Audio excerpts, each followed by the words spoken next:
നിലത്ത് നിന്ന് മുളപ്പിച്ചു. ഉൽപ്പത്തിയുടെ പുസ്തകം 2-ാം അധ്യായം 9-ാം വാക്യമാണല്ലോ ഇന്ന് പകൽക്കാലം വായിച്ച് കേൾക്കുവാനിടയായി തീർന്നത്. പ്രത്യേകിച്ച് അനുഗ്രഹിക്കപ്പെട്ട ദൈവത്തിൻ്റെ ആലോചന കർത്താവിൻ്റെ ദാസനിൽ കേട്ടതായ അതേ ദൈവത്തിൻ്റെ വചനത്തിൻ്റെ തുടർച്ച എണ്ണം തന്നെ ഇന്ന് പകൽക്കാലം അല്പനേരം ചിന്തിച്ച ശേഷമാണ് അല്പനേരം പ്രാർത്ഥിക്കുവാൻ നാം ആഗ്രഹിക്കുന്നത്. പ്രത്യേകിച്ച് ഈ ദിവസങ്ങളിൽ പരിശുദ്ധാത്മാവ് ദൈവസഭയോട് പറയുന്ന ചില കാര്യങ്ങളിൽ 3 വിധമാകുന്ന പ്രധാനപ്പെട്ട ലക്ഷ്യമുണ്ട് നമ്മുടെ ഈ ദൈവവചന ധ്യാനത്തിൽ. ഒന്ന്, ദൈവജനം ദൈവസന്നിധിയിൽ വിശ്വസ്തയോടെ ജീവിക്കണം. വിശ്വസ്തയോടെ ജീവിക്കണം. കഴിഞ്ഞ ഏകദേശം 5 ആഴ്ചകളായിട്ട് കർത്താവിൻ ദാസന്റെ സങ്കീർത്തന പ്രബോധനങ്ങൾ ലഭ്യമായ അനുഗ്രഹിക്കപ്പെട്ട ആലോചന എന്ന് പറയുന്നത് ദൈവവചന പ്രകാരം ദൈവജനം ഈ കാലയളവിൽ ജീവിക്കാൻ തയ്യാറാകണം. ബാലൻ തൻ്റെ നടപ്പിനെ നിർമ്മലമാക്കുന്നത് എങ്ങനെ? തൻ്റെ വചനത്തെ എന്ത് ചെയ്യാണ്? സൂക്ഷിക്കുന്നതിനെ തന്നെ. ആ ഒരു അനുഗ്രഹിക്കപ്പെട്ട ഭാഗമാണ് ദൈവസഭയോട് പഠിപ്പിച്ചുകൊണ്ടിരിക്കുന്നത്. എന്നാൽ ഒന്നാമത്തെ കാര്യം, ദൈവസന്നിധിയിൽ ദൈവജനം വിശ്വസ്തയോടെ ജീവിക്കുക. വിശ്വസ്തയോടെ ജീവിക്കുക. രണ്ടാമത്തെ കാര്യം, എന്തിനാണ് വിശ്വസ്തയോടെ ജീവിക്കേണ്ടത്? ദൈവം നമ്മുടെ ജീവിതത്തിൽ അല്ലെങ്കിൽ സ്തോത്രം എന്തെങ്കിലും ഒരു നന്മ കിട്ടുക മാത്രമല്ല, നമ്മുടെ ആധാരം അത് മാത്രമല്ല, ദൈവം നമ്മെ പ്രസാദിക്കുന്ന ഒരു മനുഷ്യനായി ജീവിക്കുവാൻ നാം ആഗ്രഹിക്കണം. എന്തെങ്കിലും ഒരു നന്മ കിട്ടാനാണെങ്കിൽ ലോകപ്രകാരമായി ജീവിക്കാം, ഒരു ദൈവമകനായി ജീവിക്കണമെന്നില്ല. പക്ഷേ ഒരു ദൈവമകനായി നാം ജീവിക്കുവാൻ വേണ്ടി തീരുമാനമെടുത്തു കഴിഞ്ഞാൽ ദൈവസന്നിധിയിൽ നാം വിശ്വസ്തയോടെ ജീവിക്കണം. അല്ല എങ്കിൽ ദൈവം നമ്മൾ പ്രസാദിക്കത്തില്ല. അല്ല എങ്കിൽ എന്താണ് പ്രശ്നം? നമ്മൾ പുതിയ നിയമത്തിൽ വായിച്ചു വരുമ്പോൾ തന്നെ പറയുന്നു, എൻ്റെ നാമത്തിൽ ഞാൻ ഭൂതങ്ങളെ പുറത്താക്കി, ഞാൻ രോഗികളെ സൗഖ്യമാക്കി, പല കാര്യങ്ങളെ ചെയ്തു എന്ന് പറയുമ്പോഴും ദൈവം പറയുന്ന ഒറ്റ വാക്ക്, ഞാൻ നിങ്ങളെ ഒരു നാളും അറിയുന്നില്ല. അന്ന് സ്വർഗത്തിൽ പോകുമ്പോഴല്ല അറിയാത്ത, അല്ലെങ്കിൽ നരകത്തിലേക്ക് പോകുന്ന ന്യായവിധി സമയത്തല്ല അറിയാത്തത്. ദൈവവചനം പറയുന്നു ആ കർത്താവ് ഒരു നാളും അറിയുന്നില്ല. എന്ന് പറഞ്ഞാൽ ഈ ലോകത്തിൽ നാം ജീവിക്കുമ്പോൾ കർത്താവെ എന്നെ നീ അറിയുന്നുണ്ടോ എന്ന് നാം ചിന്തിക്കണം, വിചിന്തനം ചെയ്യണം. അതാ ഞാൻ പറഞ്ഞത്, വിശ്വസ്തയോടെ ജീവിക്കണം. 2, വിശ്വസ്തയോടെ ജീവിക്കുമ്പോൾ തന്നെ അല്ലെങ്കിൽ സങ്കീർത്തനക്കാരൻ പറയുന്നത് പോലെ, ഞാൻ യഹോവയെ എല്ലാ കാലത്തും വാഴ്ത്തും, അവൻ്റെ സ്തുതി എപ്പോഴും എൻ്റെ നാവിന്മേലിരിക്കും. അതെന്തിനാണ്? ഒന്ന്, നമ്മുടെ ആത്മീക ജീവിതത്തിനകത്തുണ്ടാവുന്ന മാറ്റങ്ങൾക്ക് വേണ്ടി, നമ്മുടെ ഭൗതികമായ വിഷയങ്ങളുടെ മാറ്റത്തിന് വേണ്ടി. അതുമാത്രമല്ല, സ്തുതിക്കുന്ന ഒരു കൂട്ടം ജനം ഹല്ലേലൂയ ബൈബിളിലെ ഒരുപാട് ഭാഗങ്ങൾ കാണുന്നു, അവിടെയൊക്കെ ദൈവത്തിൻ്റെ പ്രവൃത്തി വെളിപ്പെട്ടു. യെരിഹോ കോട്ടയുടെ മുമ്പിൽ ദൈവം പറയുന്നു, നിങ്ങളൊന്നും ചെയ്യണ്ട, നിങ്ങൾ ദൈവത്തെ സ്തുതിക്കണം. ദൈവം നിങ്ങൾക്കെന്ന ആരോഗ്യം, ദൈവം നിങ്ങൾക്കെന്ന ബലം ഉപയോഗിച്ച് എന്ത് ചെയ്യണം? ദൈവത്തെ സ്തുതിക്കണം. നിശ്ചയമായി കർത്താവ് നിങ്ങൾക്ക് വേണ്ടി യുദ്ധം ചെയ്യുവാനിടയായി തീരും. നമ്മൾ ദിനംതോറും സ്തുതിക്കുന്നവരായി തീരണം. അതുമാത്രമല്ല, നമ്മുടെ അധരങ്ങൾ കൊണ്ട് ദൈവത്തിനു വേണ്ടി പ്രയോജനപ്പെടേണ്ട ഈ അധരങ്ങൾ കൊണ്ട് മറ്റു കാര്യങ്ങൾ ഉപയോഗപ്പെടാതിരിക്കണമെങ്കിൽ നാം സ്തുതിച്ചു കൊണ്ടിരിക്കണം. ഞാൻ യഹോവയെ എല്ലാ കാലത്തും വാഴ്ത്തും, അവൻ്റെ സ്തുതി എപ്പോഴും എൻ്റെ നാവിന്മേലിരിക്കും. നാം സ്തുതിച്ചു കൊണ്ടിരിക്കണം. നമ്മുടെ അധരങ്ങൾ സ്തുതിക്കണം. ഹല്ലേലൂയ. നമ്മുടെ പ്രാർത്ഥന റൂമിനകത്ത് വരുമ്പോഴും നാം സ്തുതിക്കാൻ തയ്യാറാണ്. നമ്മുടെ പ്രാർത്ഥനാ വിഷയങ്ങൾ അല്പം മാത്രം പ്രാർത്ഥിച്ച് അതെല്ലാം ദൈവം അറിയുന്നു എന്ന് പറഞ്ഞ ശേഷം ഹല്ലേലൂയ നമ്മൾ ആരാധിക്കുന്നതോടൊപ്പം തന്നെ നാം സ്തുതിക്കണം. സ്തുതിച്ച് ദൈവത്തെ മഹത്വപ്പെടുമ്പോൾ ദാവീദ് പറയുന്നു, അവൻ ചെയ്ത ഉപകാരത്തിന് ഞാൻ എന്തു പകരം കൊടുക്കും? അവൻ്റെ രക്ഷയുടെ പാനപാത്രം എടുത്ത് യഹോവയെ സ്തുതിക്കുവാനിടയായി തീരും. Praise the Lord. കാരാഗൃഹത്തിന്റെ ഉള്ളറിയിരുന്ന പൗലോസ് ശീലാസിനും ദൈവത്തെ കരങ്ങളടിച്ച് ദൈവത്തെ സ്തുതിക്കാൻ കഴിയുന്നില്ല എങ്കിലും ദൈവം തങ്ങൾക്ക് നൽകിയതായ നാവുകൾ ഉപയോഗിച്ച് ദൈവത്തെ സ്തുതിക്കുവാൻ ആരംഭിച്ചപ്പോൾ അവർക്ക് മുമ്പിൽ നിന്ന് സകലത്തെയും തകർത്തെഴിഞ്ഞ് തൻ്റെ മുമ്പിൽ നിന്നതായ ഹല്ലേലൂയ ഇരുമ്പോടാമ്പലുകളെ പോലെയുള്ള സകല വാതിലുകളെയും തകർത്ത് ദൈവം തമ്പുരാന്റെ പ്രവൃത്തി വെളിപ്പെട്ടത് വേദപുസ്തകത്തിൽ അതേ അറിയിപ്പിക്കുന്നതിന് കാരണം എന്നാണെന്നറിയാമോ? നാം സ്തുതിക്കുമ്പോൾ ഇതുപോലെ സംഭവിക്കാൻ വേണ്ടിയാണ്. അങ്ങനെയാണെങ്കിൽ നാം സ്തുതിക്കുന്ന ദൈവമക്കളായി തീരണം. മൂന്നാമത്തെ കാര്യം, ഹല്ലേലൂയ, ഈ കഴിഞ്ഞ 2 ആഴ്ചകളായി പരിശുദ്ധാത്മാവ് വ്യക്തമായി ദൈവസഭയോട് പഠിപ്പിക്കാൻ പറഞ്ഞൊരു കാര്യമാണ്. ഹല്ലേലൂയ. നാം നമ്മുടെ ശരീരം, നമ്മുടെ കുടുംബം, നമ്മുടെ ഭവനം, നമ്മുടെ സഭ ഒരു ഏദേൻ തോട്ടമാകുവാൻ ദൈവം ആഗ്രഹിക്കുന്നു. Price the Lord, hallelujah. ഞാൻ കഴിഞ്ഞ ആഴ്ച ഹല്ലേലൂയ സ്തോത്രം പ്രാർത്ഥനാ സമയത്ത് അവസാന സമയത്ത് ചോദിച്ചൊരു ചോദ്യം ഞാൻ പ്രാരംഭത്തിൽ ചോദിക്കാൻ ഞാൻ ആഗ്രഹിക്കുന്നു. എന്തുകൊണ്ടാണ് നാം സ്തുതിക്കുക എന്ന് പറയുന്ന അനേകം കാര്യങ്ങൾ പറയുന്നുവെങ്കിലും പലരും ഈ ലോകത്തിൽ അല്പനേരം സ്തുതിക്കാൻ മടിയാണ്. പലർക്കും പറ്റുന്നില്ല. സ്തുതിക്കാനൊരു മടിയാണ്, നാണക്കേടാണ്, സ്വയമായി പറ്റുന്നില്ല. ചിലർ പറയുന്നു ദൈവദാസന് സ്തുതിക്കാൻ പറ്റുന്നില്ല, എൻ്റെ അധരം തുറക്കാൻ പറ്റുന്നില്ല, അതിലൊരു സന്തോഷം കണ്ടെത്താൻ പറ്റുന്നില്ല. ഞാൻ ചോദിക്കട്ടെ, ഞാനൊരു വ്യക്തമായൊരു ചോദ്യമാണ്, അത് യാഥാർത്ഥ്യം ഒരു കാര്യമാണ്. സ്തോത്രം. നമുക്കറിയാം ഈ ലോകത്തിൽ അനേകം ഒരു വീണ വായിക്കുന്നവരുണ്ട്, അല്ലെങ്കിൽ ഗിറ്റാറിസ്റ്റ് ഒക്കെ ഉണ്ടല്ലേ. ചില വലിയ പ്രോഗ്രാമിൽ ലക്ഷക്കണക്കിന് കോടി രൂപ ചെലവാക്കി ഇങ്ങനെയുള്ള ചില പ്രോഗ്രാംസ് നടത്താറുണ്ടല്ലേ. നമ്മൾ അവിടെ പോയാൽ നോക്കണം, പതിനായിരക്കണക്കിനല്ല കോടിക്കണക്കിന് രൂപ, അവിടുത്തെ ഇൻസ്ട്രുമെന്റ്സും മറ്റു സ്റ്റേജ് അലങ്കൃതമായ എല്ലാ കാര്യങ്ങളും നോക്കിയാൽ കോടിക്കണക്കിന് രൂപ ചെലവാക്കിയിരിക്കുന്ന സ്ഥലത്ത് നാം അവിടെ പോയാൽ നമുക്കതിനെ ആസ്വദിക്കാൻ പറ്റുമോ? 1, 2, 3, 10 അല്ലെങ്കിൽ 20, 30 മിനിറ്റ് നമുക്ക് ആസ്വദിക്കാൻ പറ്റും. ഒരു 10-15 മണിക്കൂർ നമുക്കൊരിക്കലും ആസ്വദിക്കാൻ പറ്റത്തില്ല. കാരണം അത് ആസ്വദിക്കണമെങ്കിൽ അതുമായൊരു ബന്ധം വേണം. അത് ദിനം തോറും നമ്മുടെ അല്ലെങ്കിൽ അങ്ങനെയുള്ള ചില അല്ലെങ്കിൽ മാധ്യമങ്ങൾ അല്ലെങ്കിൽ അങ്ങനെയുള്ളതായ ചില വാദ്യോപകരണങ്ങൾ ഉപയോഗിച്ച് ശീലമുള്ളവരോ അത് കേൾക്കാൻ വളരെ ഇൻട്രസ്റ്റ് ആയിട്ടുള്ള വ്യക്തികൾക്ക് മാത്രമേ അവിടെ മണിക്കൂർ കണക്കിന് അവിടെ ഇരിക്കാൻ പറ്റത്തുള്ളൂ. അവിടെ എത്ര കോടി രൂപ ചെലവാക്കുന്ന കാര്യമില്ല. അപ്പം ഞാൻ ചോദിക്കട്ടെ, ഇങ്ങനെ തന്നെയാണ് നാം സ്വർഗത്തിൽ എവിടെയാ എന്തിനാ പോകുന്നേ?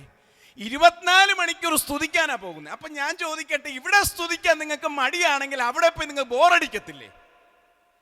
സ്തോത്രം. ഞാൻ ചോദിക്കട്ടെ, ഈ കാലയളവിൽ ദൈവത്തെ സ്തുതിക്കുവാൻ നാം മടി കാണിക്കണ്ട.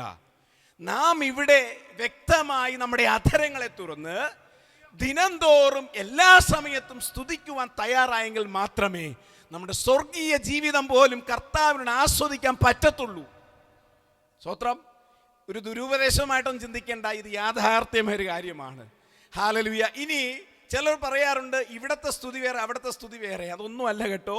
ദൈവത്തെ സ്തുതിക്കുവാൻ വേണ്ടി പറഞ്ഞ അനേകം കാര്യങ്ങളിൽ അല്ലെങ്കിൽ വെളിപ്പാട് പുസ്തകത്തിൽ ഒരു വാക്ക് വ്യക്തമായി പറയുന്നു. സ്വർഗത്തിൽ കേട്ട സ്വരം എന്നുള്ളത് ഹല്ലേലൂയ എന്നായിരുന്നു. നമുക്ക് ഈ ഹല്ലേലൂയ എന്ന് പറയുവാൻ നമ്മുടെ അധരങ്ങളെത്തുന്ന ഹല്ലേലൂയ എന്ന് പറയുമ്പോൾ ഓർക്ക് സ്വർഗത്തിൽ പൂർണ്ണമായി കേൾക്കുന്ന സ്വരം എന്ന് പറയുന്നത് ഹല്ലേലൂയ എന്ന് പറയുന്ന സ്തോത്ര സ്വരമാണ്. അങ്ങനെയാണെങ്കിൽ ആ സ്വരം നമ്മൾ ഈ ഭൂമി ജീവിക്കുമ്പോൾ നമ്മളെ അധരങ്ങൾ എന്ത് ചെയ്യണം? തുറന്ന് ദൈവത്തെ സ്തുതിക്കണം. പ്രൈസ് ദി ലോർഡ്, ഹല്ലേലൂയ. അങ്ങനെയാണെങ്കിൽ അങ്ങനെ നമ്മുടെ ജീവിതത്തിൽ സ്തുതിക്കുന്നവരായി തീരുമ്പോഴാണ് വ്യക്തിപരമായ ജീവിതത്തിൽ പിശാചിന് നമ്മൾ അടുക്കുവാൻ പറ്റാതിരിക്കുന്നത്.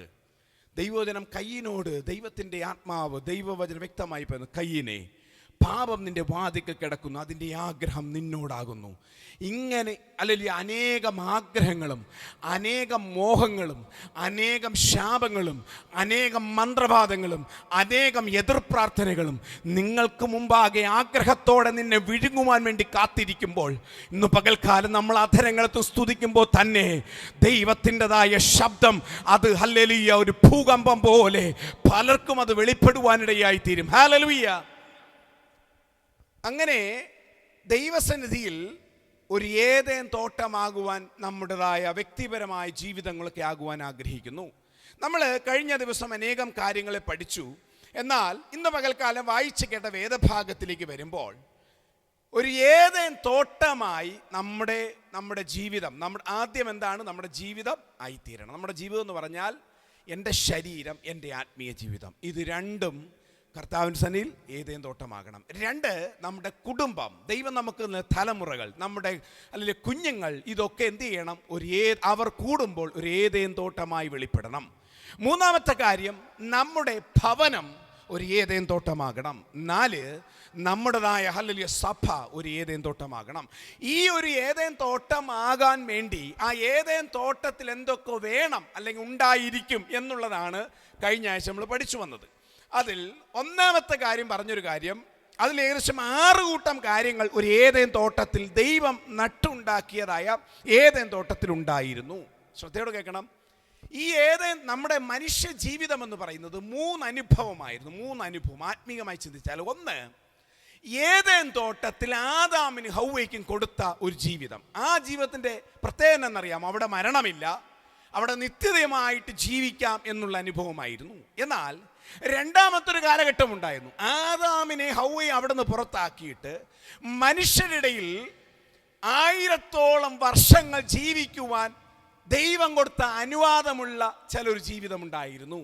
ആ രണ്ടാമത്തെ ജീവിതം. മൂന്നാമത്തെ ജീവിതമാണ് നമ്മുടെ മനുഷ്യ ജീവിതം. 60ഓ 70ഓ ഏറെയായാൽ 80ഓ മാത്രമുള്ള, അല്ലെങ്കിൽ കുറച്ച് വർഷങ്ങളുടെ ജീവിക്കാൻ പറ്റാവുന്ന ആയുസ് ചുരുങ്ങിയ കാലഘട്ടം. ആ കാലഘട്ടം നമ്മൾ ജീവിക്കുന്നത്. പക്ഷേ ഈ കാലഘട്ടത്തിൽ നമ്മെ ഇതേ രീതിയിൽ തന്നെ ദൈവത്തിൻ്റെ പ്രതിമയിൽ തേജസ്സിൽ കൊണ്ട് ദൈവം ആദാമും ഹൗവയ്ക്കും കൊടുത്ത ഏദേൻ തോട്ടത്തിലാക്കുവാനാണ് സ്വർഗീയമായ അനുഭവം നമുക്ക് വേണ്ടി ഒരു പ്രത്യാശയായി പുതിയ നിയമ വിശ്വാസികൾക്ക് ദൈവം നൽകിയിരിക്കുന്നത്.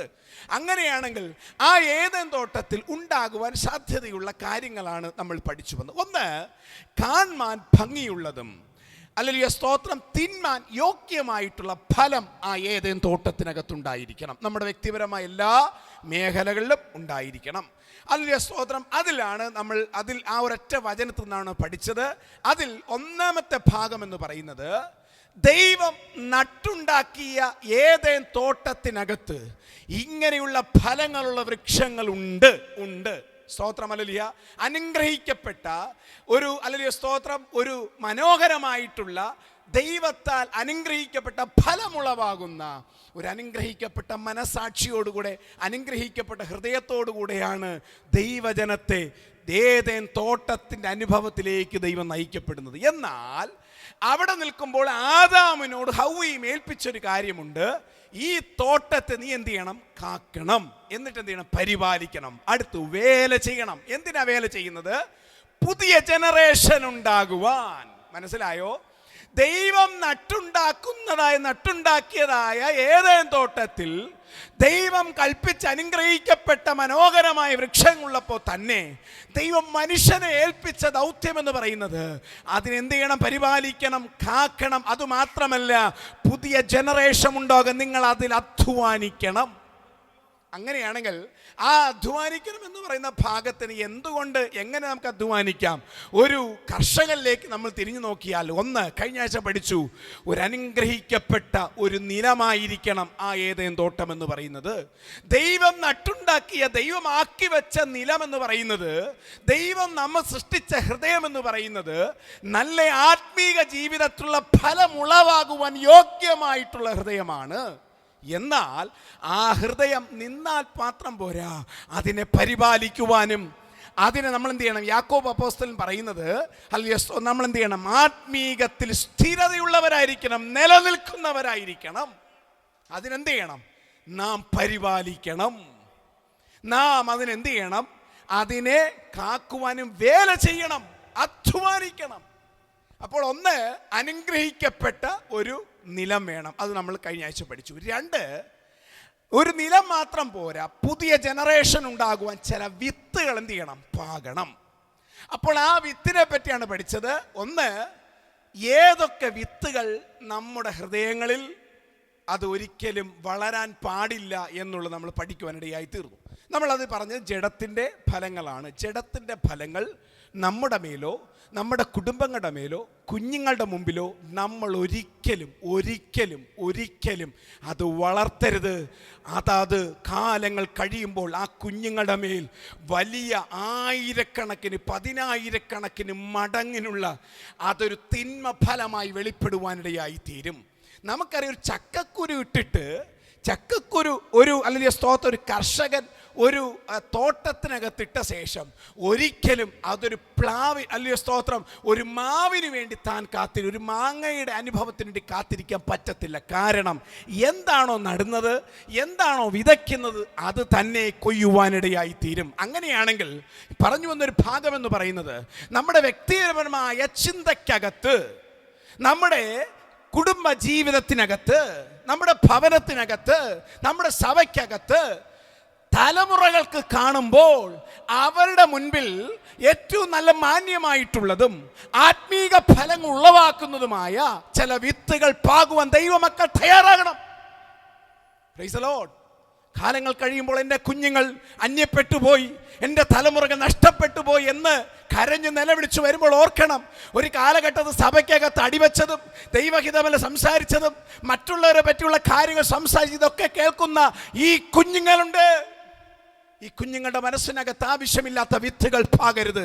നിരാശയുടെ, ദേഷ്യത്തിൻ്റെ, നിന്ദയുടെ, അസൂയയുടെ, പകയുടെ, പിണക്കത്തിൻ്റെ, ജാരശങ്കര, ക്രോധത്തിൻ്റെ ഈ വിധമാകുന്ന യാതൊരു വിധത്തിലുള്ളതായ വിത്തുകൾ പാകുവാൻ നാം അനുവദിക്കരുത്. Price the Lord. അങ്ങനെ അനുവദിച്ചാൽ ഇന്ന് നാം ഒരുപക്ഷെ നമ്മൾ പലപ്പോഴും സന്തോഷം അതിൽ കണ്ടെത്തും. പക്ഷെ നാളുകൾ കഴിയുമ്പോൾ നമ്മൾ ഇട്ട ചില വിത്തുകളുണ്ടല്ലോ, കുഞ്ഞുങ്ങളുടെ മേ കിളിർക്കും. ഇന്ന് നാം ഇട്ടത് ഒരു വിത്താണെങ്കിൽ അതെ അല്ലെങ്കിൽ സ്തോത്രം പുറപ്പെടുവിക്കുന്ന ഒരു വിത്തല്ല, ആയിരക്കണക്കിന് ഫലവും അതിലൂടെ വരുന്ന 10,000-കണക്കിന് വിത്തുകളുമാണെന്ന് ഓർത്തുകൊള്ളണം. ഇന്ന് പകൽക്കാലം ദൈവസഭയോട് പറയുന്നു, ദൈവസഭയ്ക്കകത്ത്, ദൈവിക കുടുംബത്തിനകത്ത്, അല്ലെങ്കിൽ നമ്മുടെ കുടുംബങ്ങൾക്ക്, തലമുറകളുടെ യേശുവിൻ്റെ നാമത്തിൽ ദൈവഹിതപ്രകാരമുള്ള സംസാരങ്ങൾ, ദൈവഹിതപ്രകാരമുള്ള വാക്കുകൾ, ദൈവഹിതപ്രകാരം ഇടപെടലുകൾ, ദൈവഹിതപ്രകാരമുള്ള രീതികൾ നമ്മുടെ കുടുംബങ്ങളിനകത്ത് വരട്ടെ. യേശുവിൻ്റെ നാമത്തിൽ ഹല്ലേലൂയ. ഓർക്കണം, നമ്മുടെ അധരത്തിന് കീഴ്പ്പെടുത്തുവാൻ കഴിയാതെ, നമ്മുടെ ഇന്ന് പകൽ ദൈവദാസൻ പറഞ്ഞതുപോലെ, നീ ഏതിനാൽ തെറ്റിയിരിക്കുന്നു അതിനാൽ നീ അടിമപ്പെട്ടിരിക്കുന്നു. ഇന്ന് പകൽക്കാലം ചില കാര്യങ്ങൾ നമുക്ക് തീരുമാനമെടുത്താൽ പോലും, ദൈവസന്നിധി ചില തീരുമാനമെടുത്താൽ പോലും അത് അല്ലെങ്കിൽ പൂർണ്ണമായി ജയിക്കുവാൻ കഴിയാതെ അതൊരു തോൽവി പോലെ ആയിരിക്കുന്നുവെങ്കിൽ ദൈവോദരൻ പറയുന്നു, നീ അതിലാൽ അടിമപ്പെട്ടിരിക്കുന്നു. പകൽക്കാലം അടിമനുഖത്തിൻ്റെ സകല അമ്മിക്കയറും എടുത്തു കളഞ്ഞ് സ്വർഗീയമായ സ്വതന്ത്രമാക്കുന്ന ദൈവത്തിൻ്റെ സ്നേഹം നിന്റെ മേൽ ഇറങ്ങട്ടെ യേശുവിൻ്റെ നാമത്തിൽ. ഹല്ലേലൂയ. വൈരാഗ്യത്തിൻ്റെ, പകയുടെ, ഏതെങ്കിലും വിധത്തിലുള്ള അസൂയയുടെ അല്ലെങ്കിൽ പലവിധമാകുന്ന വിത്തുകൾ പിശാച് പല വിധത്തിൽ കൊണ്ടിടും. നമ്മോട് കൂടെ സ്നേഹിക്കേണ്ടവർ, നമ്മെ കരുതേണ്ടവർ, നമ്മോട് കൂടെ നിൽക്കേണ്ടവർ തന്നെ നമുക്കെതിരായി വരുമ്പോൾ ആവശ്യമില്ലാത്ത വിത്തുകൾ ഹൃദയത്തിനകത്ത് വന്ന് തലമുറയുടെ മുമ്പിൽ ശോഭിക്കപ്പെടരുത്. അത് 10,000-കണക്കിന് ഇരട്ടി തിന്മയായി ഭവിക്കുമെന്ന് ദൈവവചനം വ്യക്തമായി പറയുന്നു. ഈ കാലഘട്ടത്തിൽ സഭ അത് ശ്രദ്ധിക്കപ്പെട്ടേ പറ്റൂ. Price the Lord, praise the Lord. കഴിഞ്ഞ എനിക്ക് തോന്നുന്നു ഒരു 5 മാസത്തിന് മുമ്പേ തിരുവല്ലയിൽ, ഹല്ലേലൂയ, എൻ്റെ ചേട്ടൻ പറഞ്ഞതാണ്, ഒരു ചർച്ചിനെ കോടതിയുടെ പെർമിഷനോടുകൂടെ പൂട്ടുവാനിടയായി തീർന്നു. ഞാൻ അതിൻ്റെ വിശദീകരണം പറയുന്നില്ല. ഞാൻ ഒറ്റ കാര്യം പറയുന്നു, ദൈവത്തിനു വേണ്ടി ജീവിക്കേണ്ട തലമുറകൾ ഇത് കണ്ടുകൊണ്ടിരിക്കുന്നു, മറക്കരുത്. കേരളത്തിനകത്ത് മാതാപിതാക്കൾക്ക് നിയന്ത്രിക്കാൻ പറ്റുന്നില്ല, അതെ, അധ്യാപകർക്ക് നിയന്ത്രിക്കാൻ പറ്റുന്നില്ല, വളരെ പേടിയോടുന്ന പോലീസുകാർക്ക് പോലും നിയന്ത്രിക്കാൻ പറ്റുന്നില്ല, മറ്റൊരു വ്യക്തികൾക്ക് നിയന്ത്രിക്കാൻ പറ്റാത്ത വിധത്തിൽ ആയിപ്പോന്റെ കാരണം ഞാൻ പറയുന്നു. ഹല്ലേലൂയ.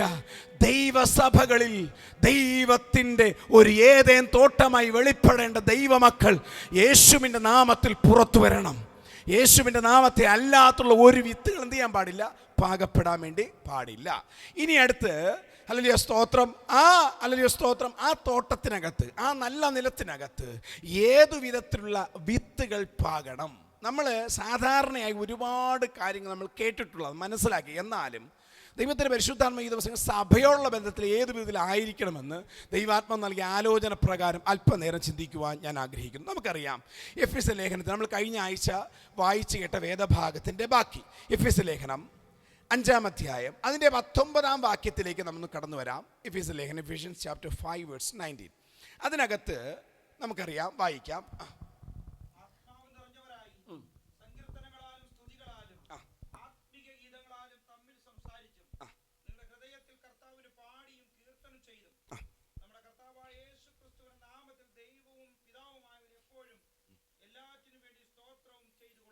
ഇവിടെ പറയുന്നൊരു കാര്യം, എല്ലാറ്റിനും സ്തോത്രം ചെയ്ത് എന്ത് ചെയ്യണം, നാം ദൈവസന്നിധി ആയിരിക്കുവാൻ ദൈവം ആഗ്രഹിക്കുന്നു. നമ്മൾ കഴിഞ്ഞ ആഴ്ച വായിച്ചു കേട്ട വേദഭാഗം പോലെ നമ്മൾ ജഡത്തിൻ്റെ പ്രവൃത്തി എന്ന് പറഞ്ഞാൽ ജഡത്തിൻ്റെ ഫലമുളവാക്കുന്ന കാര്യങ്ങൾ എന്ത് ചെയ്തു, കഴിഞ്ഞ ആഴ്ച പഠിച്ചു. എന്നാൽ ആത്മാവിൻ്റെ ഫലത്തെ പറ്റി നമ്മൾ പഠിക്കുമ്പോൾ ഗലാത്യ ലേഖനത്തിൽ വരുമ്പോൾ നമ്മളിവിടെ കാണാൻ സാധിക്കുന്നു, ആത്മാവിൻ്റെ ഫലങ്ങൾ ഉളവാകുന്ന വിത്തുകൾ എന്ത് ചെയ്യണം, പാകണം. ഫലമുളവാകും എന്ന് പറഞ്ഞാൽ ഫലത്തിന് മുമ്പ് എന്ത് ചെയ്യണം, വിത്ത് പാകണം. ഏത് ഫലമാണോ പുറപ്പെടേണ്ടത് അതിനകത്തുള്ള ചില വിത്തുകൾ എന്ത് ചെയ്യണം? അവിടെ പാകണം. അങ്ങനെയാണെങ്കിൽ ഒന്നാമത്തെ ഭാഗം എന്താണ് നമ്മൾ അല്ലെങ്കിൽ ആത്മാവിൻ്റെ ഫലത്തിലേക്ക് നമുക്ക് കടന്നു വരാം. ആത്മാവിൻ്റെ ഫലം എന്താണ്? ആത്മാവിൻ്റെ ഫലങ്ങൾ: ഒന്ന്, സ്നേഹമുണ്ടായിരിക്കണം. എന്താണ് സ്നേഹം? ഒന്ന്, നമ്മുടെ കാൽവരി ക്രൂശ് എന്ന് പറയുന്ന ക്രോസ് എന്ന് പറയുന്ന 2 ഭാഗമാണ്. അതിൽ നീളമുള്ള ഭാഗം ഒന്ന് മേള്, ഒന്ന് താഴെ. ദൈവവും മനുഷ്യനും തമ്മിൽ ദൈവത്തോടുള്ള ബന്ധത്തിൽ സ്നേഹമുണ്ടായിരിക്കണം. 2, മനുഷ്യർ തമ്മിൽ സ്നേഹമുണ്ടായിരിക്കണം. ഈ 2 ഭാഗവും നമ്മളത് ആഴമായി മനസ്സിലാക്കേണ്ട ഭാഗ്യം. നമുക്കൊന്ന് വായിച്ചു നോക്കാം. മത്തായി സുവിശേഷം 22-ാം അധ്യായം 37-ാമത്തെ വാക്യത്തിലേക്ക് വരുമ്പോൾ, മത്തായി 22-ാം അധ്യായം 37-ാമത്തെ വാക്യത്തിൽ വരുമ്പോൾ ദൈവത്തെ നാം എന്തു സ്നേഹിക്കണമെന്ന് വ്യക്തമായിട്ട് ആഴമായി പറയുന്നു. വായിച്ചു നോക്കാം. യേശു അവനോട്, നിന്റെ ദൈവമായ കർത്താവിനെ നീ പൂർണ്ണ ഹൃദയത്തോടും പൂർണ്ണ ആത്മാവോടും പൂർണ്ണ മനസ്സോടും കൂടെ സ്നേഹിക്കണം. നമ്മൾ ഈ സ്നേഹം, സന്തോഷം, സമാധാനം, ദീർഘക്ഷമ, ഇങ്ങനെ നമ്മളെല്ലാം ഫ്രൂട്ട്സ് ഓഫ് സ്പിരിറ്റ് നമ്മൾ എന്ത് ചെയ്യാണ്? പഠിച്ചിട്ടുള്ളവരാണ്. എന്നാൽ എന്താണ് സ്നേഹം? ഞാൻ പറയുന്നു, ദൈവവചനം വ്യക്തമായി പറയുന്നു, നിങ്ങൾ ഒന്ന് ദൈവത്തോടുള്ള ബന്ധത്തിൽ സ്നേഹമുള്ളവരായിരിക്കണം. അതിനെ ആധാരമായി പറയുന്നൊരു ഭാഗം ഒന്നുകൂടെ വായിക്കാം. ഒന്ന്,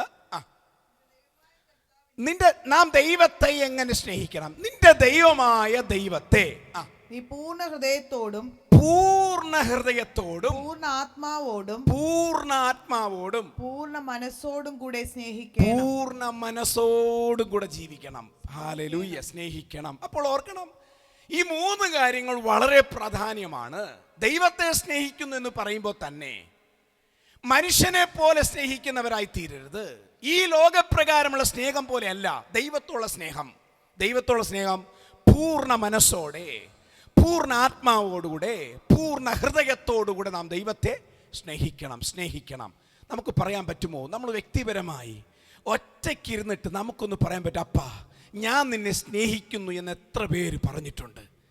നമുക്കറിയാം, ഈ ലോകത്തിൽ നാം സ്നേഹിക്കുന്നവർ പലരും പരസ്പരം പറയാറുണ്ട്, ഞാൻ നിന്നെ സ്നേഹിക്കുന്നുണ്ട്. അതിൻ്റെ പ്രവൃത്തികൾ വെളിപ്പെടാറുണ്ട്. ഞാൻ ചോദിക്കും, വ്യക്തിപരമായി യേശുപ്പൻ്റെ അടുത്തുനിന്ന് പോയിട്ട് പറയാം, അപ്പാ ഞാൻ നിന്നെ സ്നേഹിക്കുന്നു, എത്ര പേർ പറഞ്ഞിട്ടുണ്ട്? പ്രിയപ്പെട്ട കുഞ്ഞുങ്ങളെ, ഇടയ്ക്കിടയ്ക്കൊക്കെ നമ്മളൊന്ന് ചുമ്മാ പ്രാർത്ഥനയിലല്ല, അല്ലാതെ ഒന്ന് ദൈവത്തോട് പറയണം, അപ്പാ എൻ്റെ യേശപ്പ ഞാൻ നിന്നെ സ്നേഹിക്കുന്നു, നീ എന്നെ സ്നേഹിക്കുന്നുണ്ടോ? കർത്താവെ ഞാൻ നിന്നെ സ്നേഹിക്കുന്നു. കർത്താവിനെ സ്നേഹിക്കുന്നുണ്ടോ? കർത്താവെ നീ എന്നെ അറിയുന്നുണ്ടോ? ഞാൻ ചോദിക്കട്ടെ, നമ്മൾ ഈ ലോകത്തിൽ പലരും സ്നേഹിക്കുന്നവരുണ്ട്. നമ്മൾ ഇടയ്ക്കിടയ്ക്ക് ആ ബന്ധത്തെ എങ്ങനെയാണ് സൂക്ഷിക്കുന്നത്? ഇടയ്ക്കിടയ്ക്ക് എന്ത് ചെയ്യും? വിളിക്കും. നമ്മളൊന്ന് നമ്മുടെ ആത്മാവിൽ നമ്മളൊന്ന് പ്രിയപ്പെട്ട കുഞ്ഞുങ്ങളെ, നിങ്ങൾ സ്കൂളുകളിലൊക്കെ പോകുമ്പോൾ ദയവായി നിങ്ങളുടെ ഹൃദയത്തിനകത്തൊരു ചോദ്യമുണ്ടായി, അപ്പാ ഞാൻ നിന്നെ സ്നേഹിക്കുന്നു, നീ എന്നെ സ്നേഹിക്കുന്നുണ്ടോ? എത്ര പേർ അന്വേഷിച്ചുണ്ട്, കർത്താവേ അപ്പാ എൻ്റെ ദൈവമാണ് നീ, എന്നെ സ്നേഹിച്ചവനാണ്, എനിക്ക് വേണ്ടി കാൽവരി ഇരുമുകളെ 2 കള്ളന്മാരുടെ മധ്യത്തിൽ 3 ആൺമീ തകർക്കപ്പെട്ട് അവസാന തുള്ളി രക്തം വരെ എൻ്റെ യേശു എനിക്ക് വേണ്ടി തന്നു എന്നുള്ള യാഥാർത്ഥ്യമാണ്, ഞാൻ അനുഭവിച്ചതാണ്, എൻ്റെ മാതാപിതാക്കൾ അനുഭവിച്ചാണ്. അപ്പാ കർത്താവിനെ സ്നേഹിക്കുന്നുണ്ടോ? ഈ ചോദ്യമില്ല എങ്കിൽ ഓർത്തോണം, എവിടെയോ ഒരു മിസ്റ്റേക്ക് ഉണ്ട്. വ്യക്തിപരമായ ജീവിതത്തിൽ വളരെ ശാന്തമായി ഈ സഭയ്ക്കകത്തിരിക്കുമ്പോൾ മാത്രമല്ല, നമ്മുടെ വ്യക്തിപരമായ എല്ലാ മേഖലകളും ചോദിക്കും, അപ്പാ ഞാൻ നിന്നെ സ്നേഹിക്കുന്നു, നീ എന്നെ സ്നേഹിക്കുന്നുണ്ടോ? എന്നെയും നീയും ഞാനുമായിട്ടുള്ള ബന്ധത്തിൽ ഈ സ്നേഹത്തിന് കുറവായി എന്തെങ്കിലും വന്നിട്ടുണ്ടോ? ഒരു സംശയം വന്നിട്ടുണ്ടോ? എൻ്റെ പ്രവൃത്തി വന്നിട്ടുണ്ടോ? കർത്താവിനെ ക്ഷമിക്കണപ്പാ, കർത്താവ് ഞാൻ നിന്നെ സ്നേഹിക്കുന്നു. എത്ര പേർക്കൊന്ന് പറയാൻ പറ്റും? ഞാൻ ഒരു കാര്യം ഉറപ്പാണ്, 10 പ്രാവശ്യം 100 പ്രാവശ്യം ചിലപ്പോൾ 1000 പ്രാവശ്യം പറയേണ്ടി വരും. പക്ഷേ കർത്താവ് തമ്പുരാൻ മിണ്ടാതിരിക്കത്തില്ല കേട്ടോ, നിന്നോട് സംസാരിക്കും, ഞാൻ നിന്നെ സ്നേഹിക്കുന്നു. അതിന് ഒരുപാട് വചനങ്ങളുണ്ട്. ഞാൻ നിന്നെ വലങ്കയിൽ പിടിച്ചിരിക്കുന്നു, ഞാൻ നിന്നെ ഉള്ളങ്കരത്തിൽ താങ്ങിയിരിക്കുന്നു, ഒക്കെ വചനമുണ്ട്. എന്നാൽ ഇതൊന്ന് ആസ്വദിക്കാൻ തയ്യാറാണ്, ആസ്വദിക്കണം. ആ സ്നേഹം നമുക്കറിയാം, നമ്മുടെ അല്ലെങ്കിൽ പിതാക്കന്മാരുടെ സ്നേഹം എങ്ങനെയാണ് കുഞ്ഞുങ്ങൾ വെളിപ്പെടുത്തുന്നത്?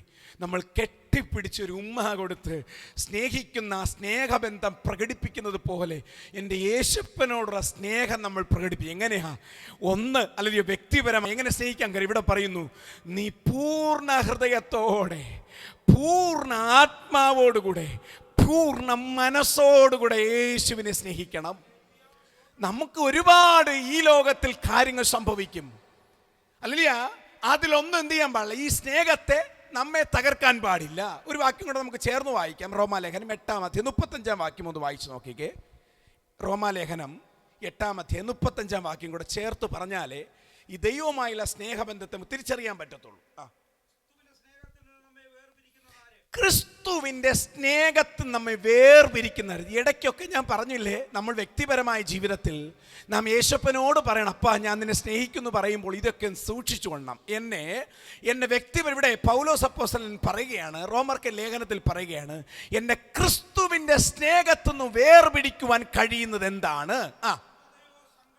കഷ്ടതയോ സങ്കടമോ ഉപദ്രവമോ പട്ടിണിയോ നഗ്നതയോ, ഹല്ലേലൂയ സ്തോത്രം, ആപത്തോ വാളോ, ഇതൊന്നും തന്നെ ക്രിസ്തുവിൻ്റെ സ്നേഹത്തിൽ നിന്നും നമ്മെ അതെ മാറ്റുവാൻ കഴിയത്തില്ല. 36-ാമത്തെ വാക്യം കൂടെ വായിച്ചേ.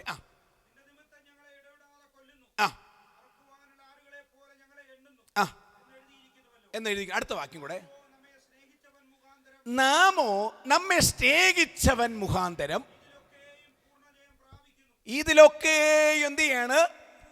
പൂർണ്ണ. അടുത്ത വാക്യം കൂടെ, മരണത്തെയോ ജീവനെയോ ദൂതന്മാർക്കോ വാഴ്ചകൾക്കോ അധികാരങ്ങൾക്കോ ഇപ്പോഴുള്ളതിനോ വരുവാനുള്ളതിനോ ഉയരത്തിനോ ആഴത്തിനോ മറ്റു യാതൊരു സൃഷ്ടിക്കോ കർത്താവായ യേശുക്രിസ്തുവിലുള്ള ദൈവസ്നേഹത്തിൽ നിന്ന് നമ്മെ വേർപിരിക്കുവാൻ കഴിയത്തില്ല. ഈ ഒരു ചിന്ത നമ്മളെ ഭരിക്കണം. ദൈവസഭ ഈ കാലഘട്ടം നഷ്ടപ്പെട്ടുകൊണ്ട് ദൈവമുള്ള സ്നേഹമാണ്.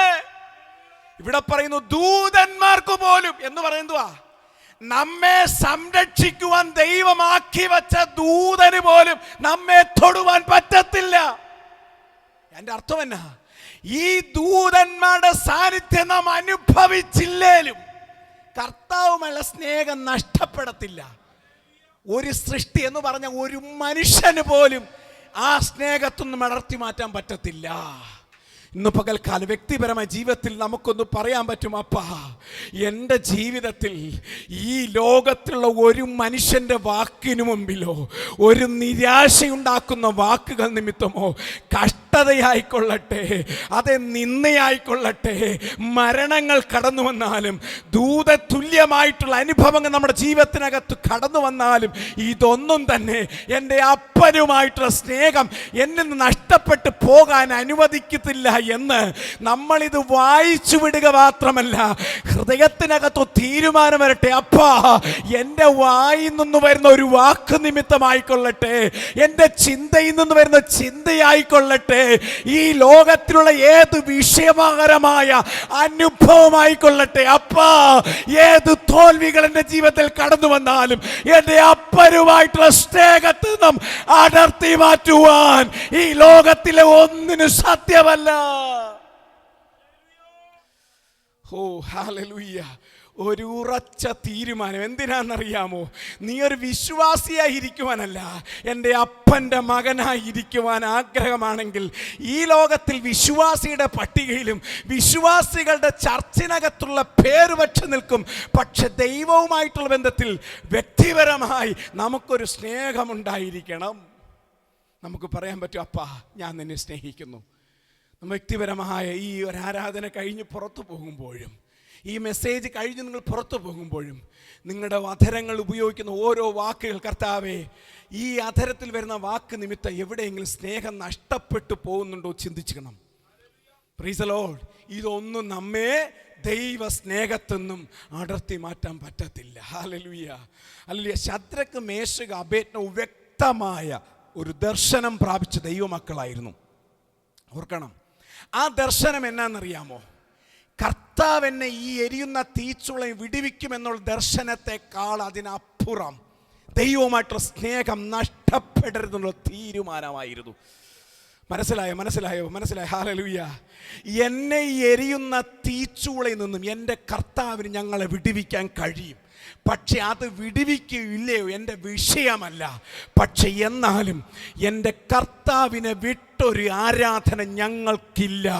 ഇന്ന് പകൽക്കാലം അത് അല്ലെങ്കിൽ പഴയ നിയമകാല ദൈവഭക്തന്മാർ അത്രത്തോളം വിശ്വസ്തയോടെ നിന്നെങ്കിൽ നമുക്ക് വേണ്ടി കാൽവരി ഗിരിമുകളിൽ ഇരു കള്ളന്മാരുടെ മധ്യത്തിൽ മൂന്നാണിമേ തകർക്കപ്പെട്ട് സകല രക്തവും നമുക്ക് വേണ്ടി അല്ലയ ഊറ്റി തന്ന ക്രിസ്തുവിൻ്റെ സ്നേഹം അനുഭവിച്ചവരായ നാം നമ്മുടെ പിതാക്കന്മാരുടെ നന്മകൾ, അവരുടെ പിതാക്കന്മാരുടെ നന്മകൾ, ദേശത്തിനകത്ത് തകർന്നു പോകേണ്ട പല സാഹചര്യങ്ങളുടെ മധ്യത്തിൽ ദൈവം ഇത്രത്തോളം ഏതേൻ തോട്ടം പോലെ കുടുംബത്തിനകത്ത് ദൈവം നിലനിർത്തിയ വിഷയങ്ങളെ ഓർക്കുക മാത്രമല്ല, എൻ്റെ കർത്താവിനോട് പറഞ്ഞപ്പാ ഈ ലോകത്തിൽ എന്തൊക്കെ തന്നെ നൽകിയാലും ഇല്ലേലും എൻ്റെ അപ്പൻ്റെ സ്നേഹത്തെ വിട്ടൊരു കളി എൻ്റെ ജീവിതത്തിനകത്തില്ല.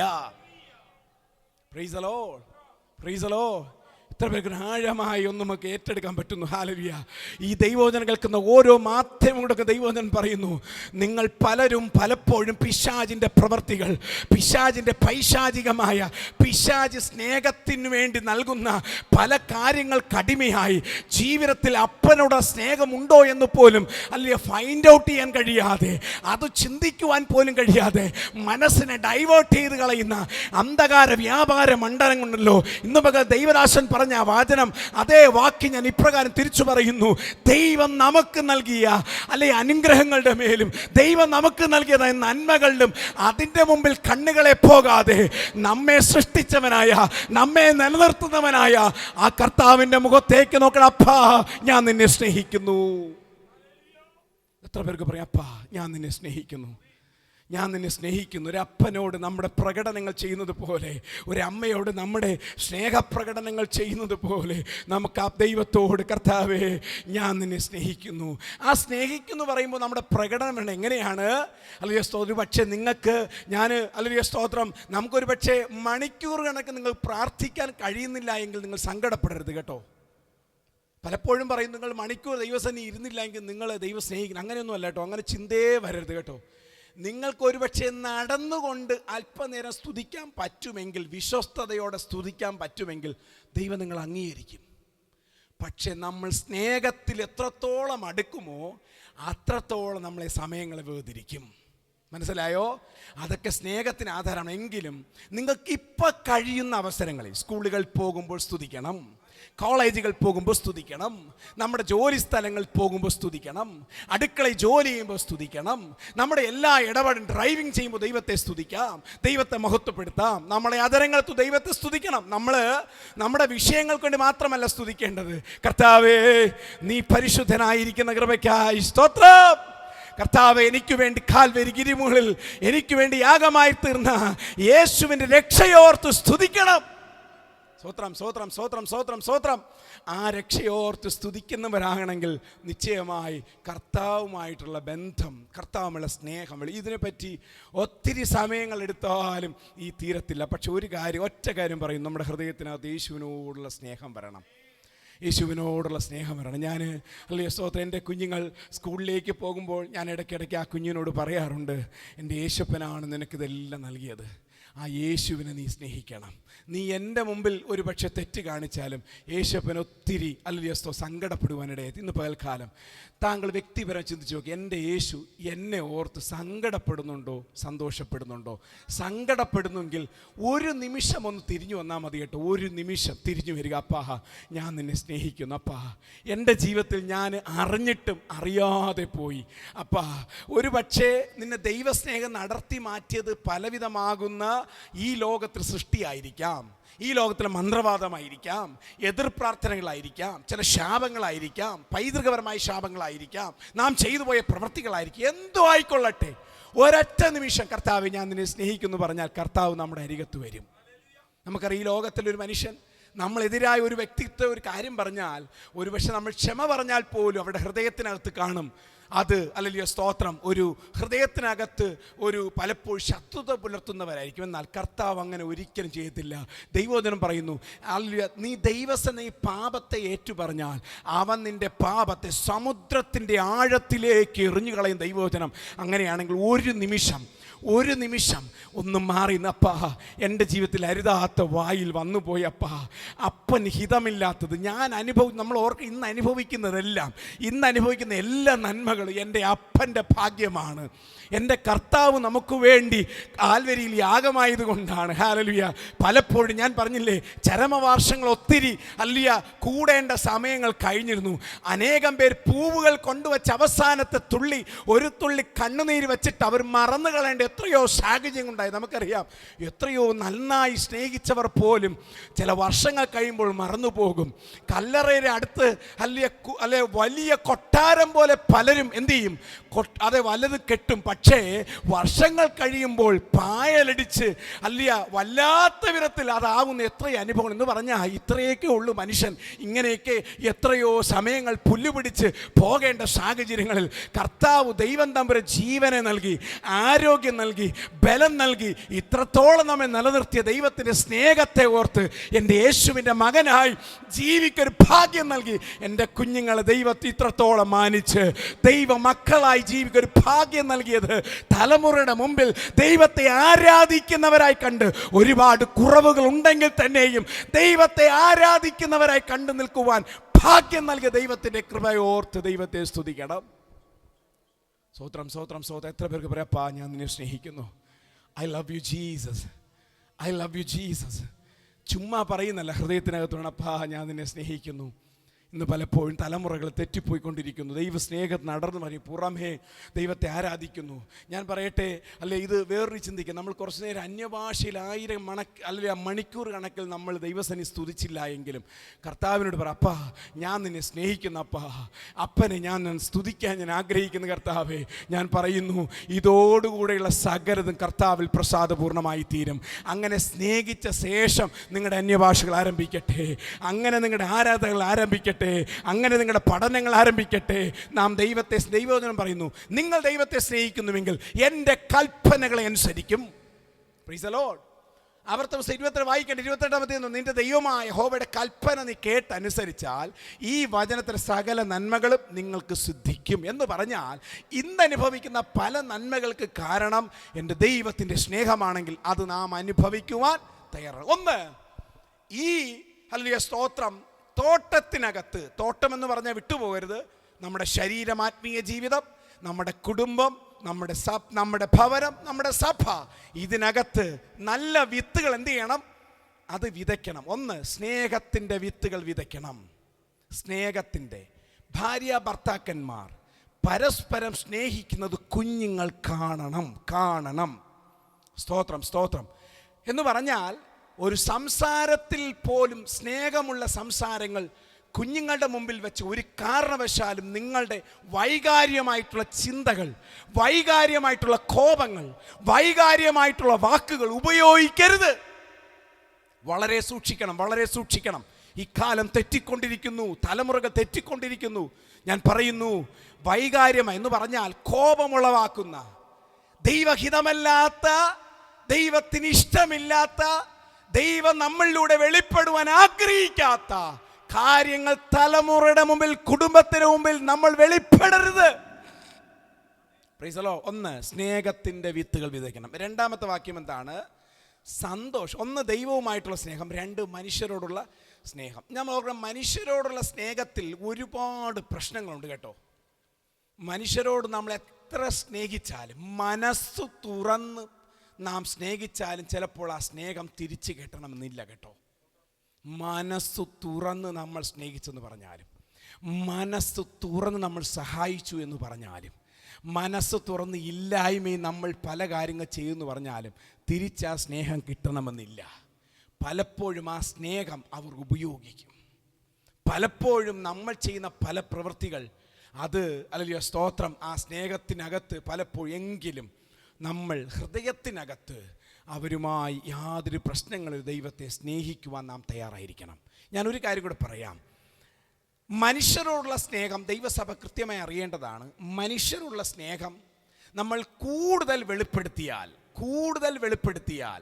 അതൊരു പക്ഷേ പരാജയത്തിലേക്ക് അവസാനിക്കും. അങ്ങനെ ഒരു സ്നേഹം വെളിപ്പെടുത്താൻ പറ്റാൻ ദൈവം തന്ന അനുവാദമുള്ള ചില വ്യക്തികളുണ്ട്. ഒന്ന്, ഭാര്യ ഭർത്താവ്. രണ്ട്, മാതാപിതാക്കൾ കുഞ്ഞുങ്ങൾ. ഇവരോടുള്ള ഈ സർക്കിളിനെ വിട്ട് പുറത്ത് നിങ്ങൾ ആരെ സ്നേഹിച്ചു എന്ന് പറഞ്ഞാൽ ഞാൻ പറയുന്നു, ഒരുപാട് സ്നേഹിക്കുന്നതനുസരിച്ച് പല പ്രശ്നങ്ങൾ വരും. ഹൃദയത്തിനകത്ത് ആ സ്നേഹമുണ്ടായിരുന്നിട്ട് അവരുമായി നന്നായി പെരുമാറുവാനും ഹൃദയത്തിനകത്ത് നന്നായി സൂക്ഷിക്കുവാനിടയായി, അല്ലെങ്കിൽ പല ബന്ധങ്ങളും തകരുവാനിടയായി തീരും.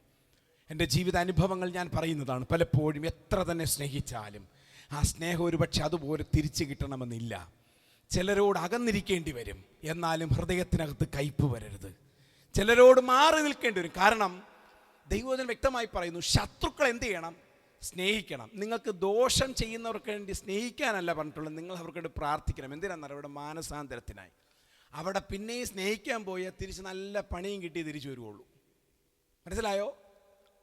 ദൈവവചനം അങ്ങനെ തന്നെയാണ് പറയുന്നേ. എന്തോ പറയുന്നേ? ശത്രുക്കളെ സ്നേഹിക്കണം. പക്ഷേ നിങ്ങൾക്ക് ദോഷം ചെയ്യുന്നവർക്ക് എന്ത് ചെയ്യണം? അവർക്ക് വേണ്ടി പ്രാർത്ഥിക്കാനാണ് പറഞ്ഞിട്ടുള്ളത്. കയറിപ്പോയി ചെന്ന് പിന്നെയും സ്നേഹിക്കാനല്ല. ഹൃദയത്തിനകത്ത് ഒരു കയ്പുമില്ലാതെ ഇടേണ്ട ബൗണ്ടറികളിട്ട ശേഷം നിങ്ങൾ എന്ത് ചെയ്യണം? അവർക്ക് വേണ്ടി മാനസാന്തരത്തിനായി പ്രാർത്ഥിക്കണം.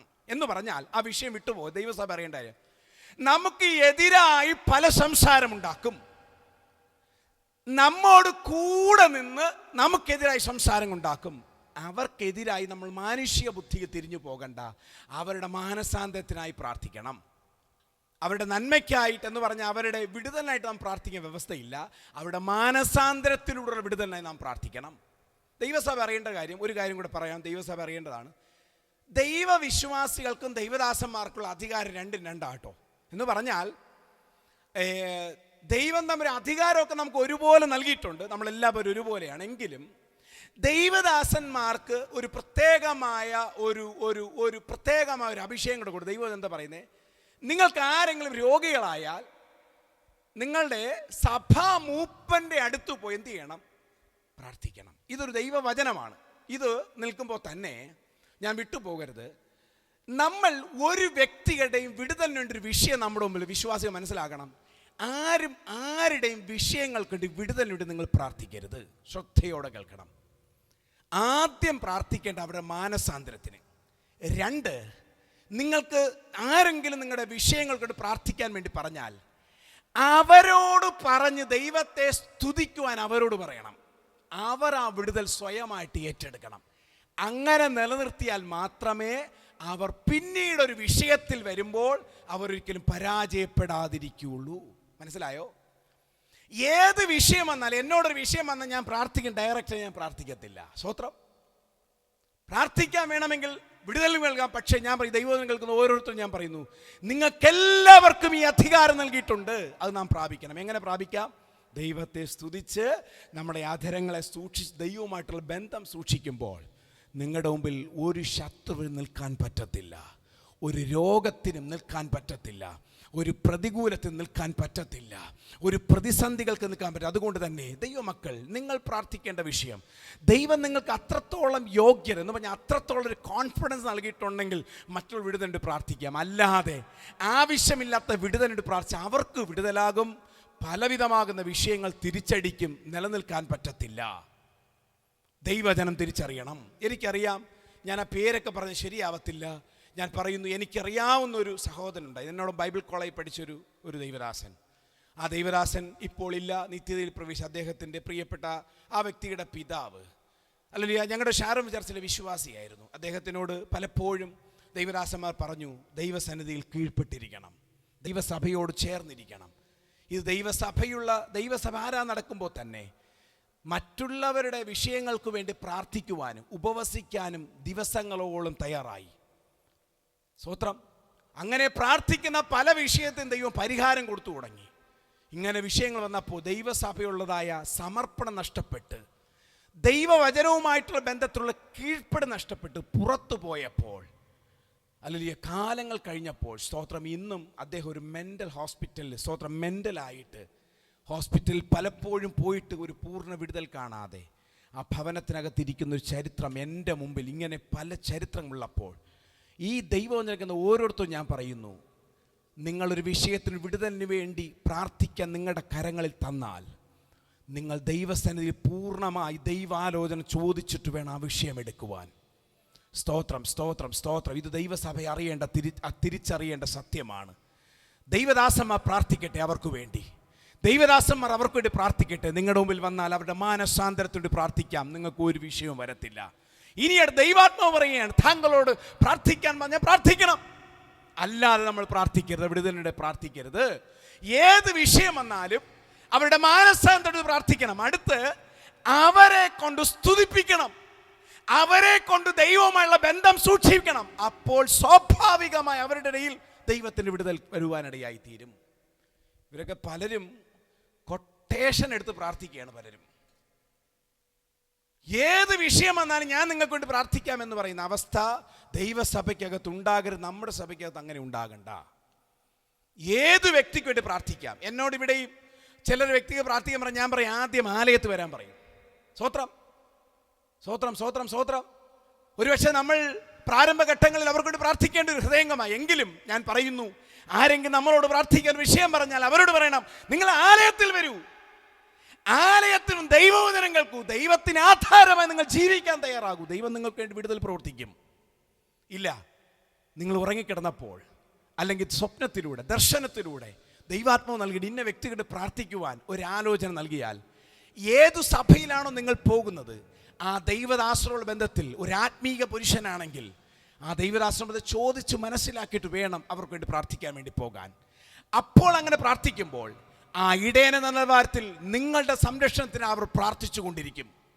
ആ പ്രൊട്ടക്ഷനോടുകൂടെ ആയിരിക്കണം നിങ്ങൾ ഓരോ കാര്യങ്ങൾ ചെയ്യേണ്ടത്. ഇത് വ്യവസ്ഥയാണ്, പ്രമാണമാണ്, നിങ്ങൾ വിട്ടുപോകരുത്. Price the Lord. ആർക്കെങ്കിലും വേണ്ടി ആവശ്യമില്ലാത്ത കാര്യങ്ങൾ തലയിട്ട് പ്രാർത്ഥിക്കുവാൻ നമ്മുടെ സമയങ്ങൾ വേദിച്ചാൽ അവർക്ക് വിടുതൽ സംഭവിക്കും. പക്ഷേ പലതും തിരിഞ്ഞുകുത്തുന്ന എത്രയോ സംഭവങ്ങൾ. കാരണം പല രോഗത്തിനും കാരണങ്ങളുണ്ട്. ചിലപ്പോൾ ദൈവപ്രവൃത്തിക്കായിരിക്കാം. അങ്ങനെയുള്ള ദൈവപ്രവൃത്തിക്ക് വേണ്ടിയുള്ളതാണ് നിങ്ങളോട് വ്യക്തിപരമായി ദൈവം നിങ്ങൾക്കോട് പ്രാർത്ഥിക്കുവാൻ ദൈവദാസന്മാരോടൊക്കെ പറയുന്നത്. പക്ഷേ അതുപോലെ ചില ശാപങ്ങളുണ്ട്. ഈ ശാപങ്ങൾ നമ്മൾ എത്ര പ്രാർത്ഥിച്ചാലും പോകത്തില്ല. ആ ശാപം പോകണമെങ്കിൽ വ്യക്തിപരമായി ദൈവത്തോട് അടുക്കണം. ചില ശാപങ്ങൾ ഏറ്റുപറയണം. ചില ശാപങ്ങൾ വ്യക്തിപരമായി ദൈവത്തോട് നിരപ്പ് പ്രാപിച്ചാൽ മാത്രമേ വിട്ടുപോകത്തുള്ളൂ. വിട്ടുപോകാത്ത ചില ശാപങ്ങൾ എടുത്ത് തലയിൽ കയറ്റി വയ്ക്കരുത്. ആ ശാപം നമ്മുടെ മേൽ, നമ്മുടെ തലമുറയെ വ്യാപരിക്കും.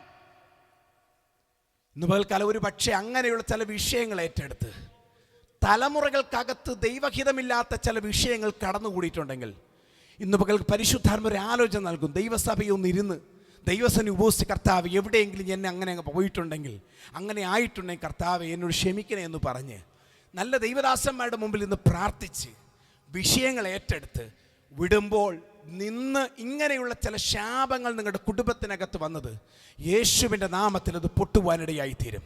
അല്ലാതെ നിങ്ങൾ എത്ര വർഷം ഏത് ഡോക്ടറെ അടുത്ത് പോയാലും ഏത് വിഷയത്തിലൂടെ കടന്നുപോയെന്ന് പറഞ്ഞാലും അതിനകത്ത് പരിഹാരം കാണാൻ പറ്റത്തില്ല. ഇതൊരു പ്രമാണമാണ്, ദൈവസഭ അറിയേണ്ട കാര്യമാണ്. അതുകൊണ്ട് തന്നെ പറയുന്നു, നമ്മളെല്ലാ വിഷയത്തിനും ചാടിക്കേറി പ്രാർത്ഥിക്കരുത്. പ്രാർത്ഥിച്ചാൽ അതിന് കാരണം എന്താണോ ദൈവമഹത്വത്തിനാണ് ആ വിഷയമെങ്കിൽ നിശ്ചയമായി അതിന് വിടുതൽ കൽപ്പിക്കും. മറ്റു ചില വിഷയങ്ങൾ ദൈവത്തിൻ്റെ ചില ശാപം കൊണ്ട്, അറിയാമോ, ദൈവത്തിൻ്റെ ചില ശാപം. സ്തോത്രം. നാളുകൾക്ക് മുമ്പേ ഒരു ചരിത്രം ഞാൻ കേട്ടിട്ടുള്ളതാണ്. ദൈവദാസനെ എഴുന്നേറ്റ് പ്രസംഗിക്കാൻ നിന്നപ്പോൾ ഒരു പാവപ്പെട്ട ദൈവദാസന ബാക്കിൽ നിന്ന് ബാൻഡ് അടിച്ചു. അത് ഞങ്ങളുടെ സഭകളിൽ നടന്നിട്ടുണ്ട്. എന്നാലും അതുപോലെ തന്നെ ഇവിടെ പ്രസംഗിക്കുമ്പോൾ ഈ പാസ്റ്റർ 2 മക്കള് ബാക്കിൽ ഇരുന്ന്, 2 പെമ്പിള്ളാരാ, 2 പേരും ദൈവഹിതമില്ലാത്ത പല കാര്യങ്ങളോട് ചെയ്തു കൊണ്ടിരുന്നു. പലരും തമാശ അടിക്കുക, ദൈവഹിതമില്ലാത്ത രീതിയിൽ പാസ്റ്റർ കളിയാക്കുക, ഇങ്ങനെയൊക്കെ കൂടി വർഷങ്ങൾ കഴിഞ്ഞപ്പോൾ പലവിധമാകുന്ന രോഗങ്ങൾ ആ തലമുറകൾ കടന്നു വന്നു.